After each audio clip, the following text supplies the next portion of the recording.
রাতের বেলায় বাহিরে কাপড় শুকা দিয়ে রাখলে মহিলারা একটা বিপদের সম্মুখীন হতে পারে। এটা মারাত্মক একটা বিষয়। অনেকে রয়েছে বারান্দায় কাপড় শুকা দেওয়া থাকে, রাতে উঠায় না। ছাদে কাপড় শুকা দেওয়া থাকে, রাতে উঠায় না।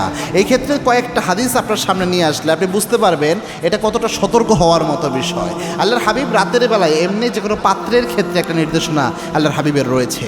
আল্লাহর হাবিব সাল্লাল্লাহু আলাইহি ওয়াসাল্লাম বলতেন, রাত যখন হয়ে যায়, রাতে যখন ঘুমাতে যাবা, তোমাদের যে ঘরের পাত্রগুলো রয়েছে এই পাত্রগুলো তোমরা উল্টাইয়া রাখো, কেননা ঘরের মধ্যে এমন কিছু বিচরণ করে যা তোমরা দেখতে পাও না। মানে দুষ্ট জিনের ইঙ্গিত আল্লাহ হাবিবের হাদিসে পাওয়া যায়। আরেক বর্ণনা এসেছে এরকমটা পাওয়া যায় যে রাতের বেলায় বা ঘরের মধ্যেও যদি ময়লা জামা কাপড়গুলো কোনোটা ঝুলানো থাকে, দুষ্ট জিন অনেক সময় ওগুলোর মধ্যে নিজের শরীরকে স্পর্শ করায়। এবং পাশাপাশি এই যে বারান্দার মধ্যে, ছাদের মধ্যে, খোলা ছাদের মধ্যে দুষ্ট জিনের কিন্তু এখানে আসা যাওয়া থাকে।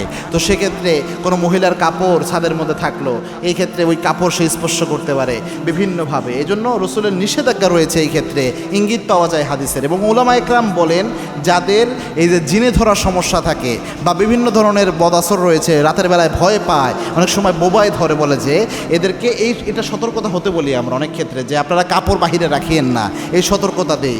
আবার এই সময় এটাও বলি যে ঘরের মধ্যে ময়লা থালা বাসন এটা আপনারা রাখিয়েন না। এই জিনিসগুলো খুবই মারাত্মক। এগুলো থেকে আল্লাহ রাব্বুল আলামিন আমাদেরকে হেফাজতে থাকার তৌফিক দান করুন এবং রসুলের সুন্নাহ মানার তৌফিক আল্লাহ আমার মা বোনদেরকে দান করুন। আল্লাহুম্মা আমিন।